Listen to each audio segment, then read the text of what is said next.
Veterans being exposed to toxic materials is being called a public health emergency. Our Emily Slater continues her special coverage tonight of new benefits for veterans exposed to toxins and burn pits.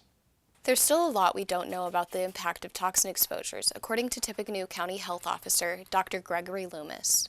What we do know is that exposure to toxins can harm all systems in the body. And there's at least 15 or so diseases that are related to Agent Orange, everything from B-cell lymphoma to neuropathies, meaning problems with nerves, to cancers, to hormonal problems, to mental health issues. Veteran Dave Miner had multiple health complications because of his toxin exposure in Vietnam. He not only had to get surgery to remove the lung cancer caused by Agent Orange, his doctors also found an issue with Dave's heart. But I remember him talking, and he says, I got the cancer, I fixed the heart, I've given you 5 more years of life. Will you take it? What Dave has suffered from the longest is post-traumatic stress disorder, or PTSD. If a veteran needs help, whether it's mental, and I will say this about the VA, if it wasn't for Dr. Rudolph, I probably would have killed myself. Mental health issues are one of the known complications of Agent Orange exposure. And we don't know how much of PTSD can be caused by toxic exposure. Dave agreed to share his story with Star City News for one reason: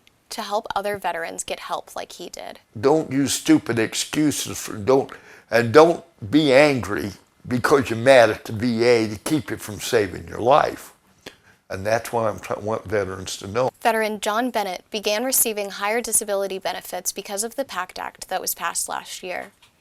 He recalls a fellow veteran who was injured with him in Vietnam, but refused to get help. I know he never did get anything out of it either. So it's just not a good pride, I guess. Loomis has experienced firsthand how hard it can be for veterans to ask for help. And the way that I've tried to get them to at least listen to me is to listen to them. And just listening sometimes creates a bond where people will trust you a little bit more. While Dr. Loomis hopes for more to be done to help veterans deal with all physical and mental impacts of service, he sees the PACT Act as a step in the right direction. The PACT Act was a way to try to at least admit the guilt, admit the responsibility, and move forward taking care of these people. The PACT Act expands coverage for veterans who have experienced adverse health impacts of toxin exposure. Rick Ramirez from Veterans Health Indiana urges veterans to take advantage of the added coverage provided under the PACT Act. There are definitely benefits there.